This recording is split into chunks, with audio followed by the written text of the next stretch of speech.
Hello, my name's Chef Marcus Burek. Thanks for joining me today. Today we're going to discuss how to use a chef's knife. Biggest thing I always see when I go into people's house is they're scared to death of their chef's knife. Usually I'll grab them and they'll be dull as anything, which is the most dangerous thing you could have. Please go to our segment on how to sharpen a chef's knife. The sharper the blade, the safer it is, believe me. I know it's intimidating and scary, but that's why we're having this segment of how to use this chef's knife. There's many different ways to do it. There's different chops, there's the rolling technique, the pivot technique, the slicing. As you can see here, I have 3 different knives. I have a utility knife, a boning knife, and a chef's knife. Now, with this boning knife, of course, I'm going to be filleting things, my finger probably like this, so I have a little bit more control. I don't have to worry about that. My utility knife is going to be for small little objects. I'll probably be using the tip a lot. Usually with knives, right here is the sweet spot, and that's where you're going to be using a lot of the knife when you're beginning, and that's called the rolling technique, and that's what I'm going to show you right now of what you want to do. Okay, you can use the rolling technique, which could use some celery. I like to use celery to start off with. It's just easy. You can see where your cuts are, and it actually has kind of a cool sound. What you want to do is roll your knife. You want to go down and through, down and through. So you want to go like this. How easy is that? Now, as you can see, my knife is razor sharp. It slides right through this. Now, as a beginner, biggest thing I always see is people putting their hands here, and what's exposed is your fingertips. Now, I have scars all over my hands because I was a beginner once too, and I had my fair share of going to the hospital and getting stitches. I have a really nice stitch right there. Oh, whack, hit it right there. But anyway, what you want to do with your hands, take your hand here, pull it a little bit away from the end of whatever you're cutting, and roll your fingers up. You want to put your fingertips back behind your knuckle here, so when your knife is touching, all it's touching is this knuckle. That gives you a little leeway. Now, I'm not saying you're not going to get your fingertips. If all of a sudden you slip and come this way, you might get a fingertip. But this way, 10 times more safe. And it's going to be just like you're walking backwards with your finger, maybe a backwards crab or something, I don't know. But you're just going to walk your fingers backwards. So what you want to do, and you could practice this anywhere. People might think you're a little weird if you're doing this in public. But what you could do is just take your fingers, take this back and just pull your fingers back, and I'll show you how it's done here. So you want to start doing the rolling technique.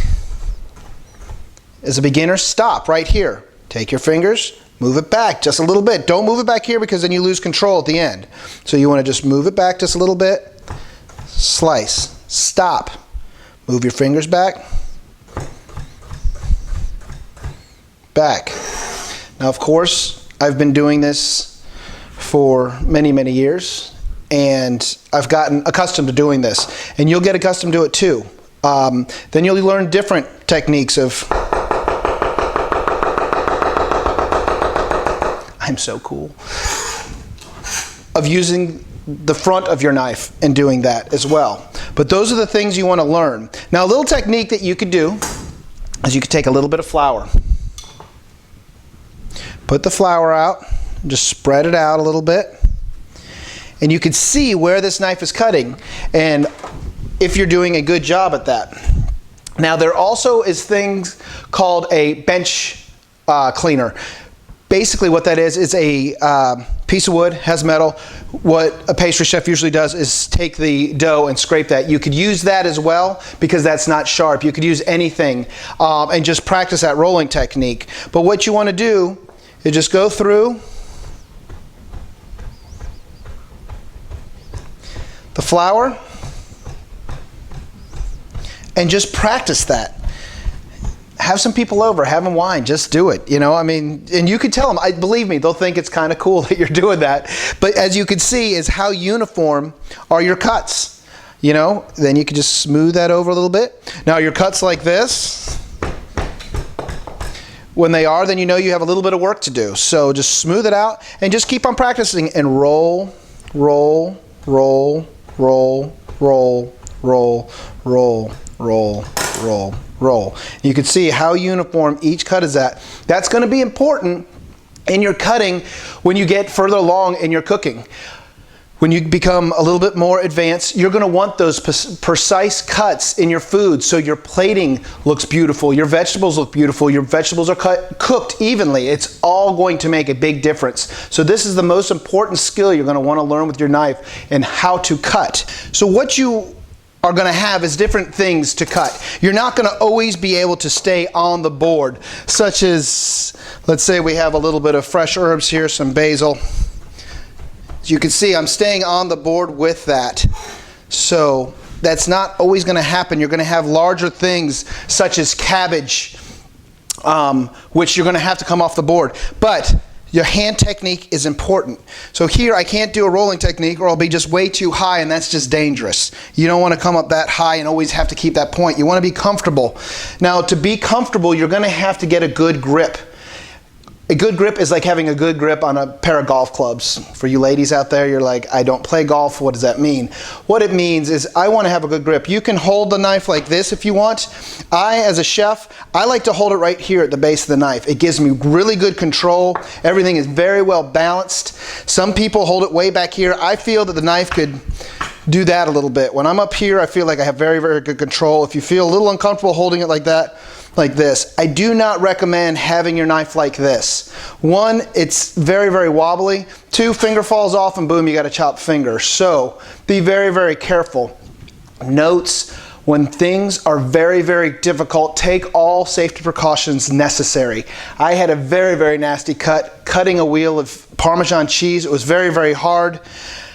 Put my hand down like this, the cheese rolled over. My fingers came down first, and my knife went right on top of my fingers and cut all my fingertips. I've seen other people cut very, very hard things without using a rag. If that happens and you're cutting through something, it could slip right down that point and slice. I've seen so many people cut right through their hands. So always, if you're cutting something hard, cutting something like that, cover it with a cloth. Double it up a lot, because a sharp knife will go right through a cloth. Put it on top of your cloth, put your fingers back, and then cut through something if you have to push it down. If it is a big block of cheese, they make a cheese knife. It has two handles on each side and you can work it down.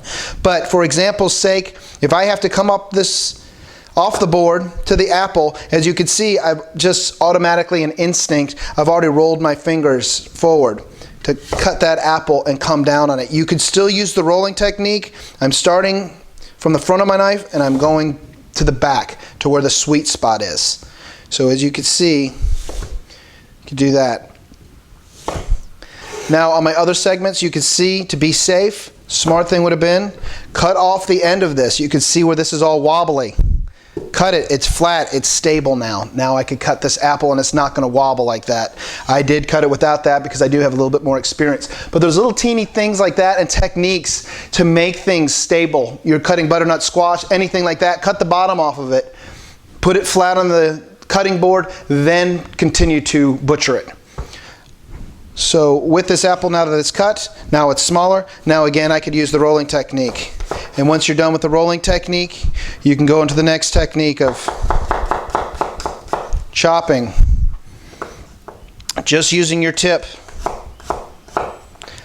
Don't try to be speedy. I see so many people thinking it's so cool seeing a chef on TV and they're just flying through. I mean, as you can see, I can go very, very fast, but I've been doing it for over 20 years now. So please take your time, learn the proper techniques, find what's comfortable for you in the kitchen and with a sharp knife. Always use a sharp knife, again, that's another point, but just feel comfortable with your knife before you start getting speedy. And I'm going to show you more and more segments of maybe how to flip something in a saute pan. I know people think that's pretty cool when they see chefs doing that, but it takes time with all that. And watching these segments on marcusburek.com, you're going to start learning more and more of these, and you're going to become a home chef. So please stay tuned for more segments, and we'll see you soon.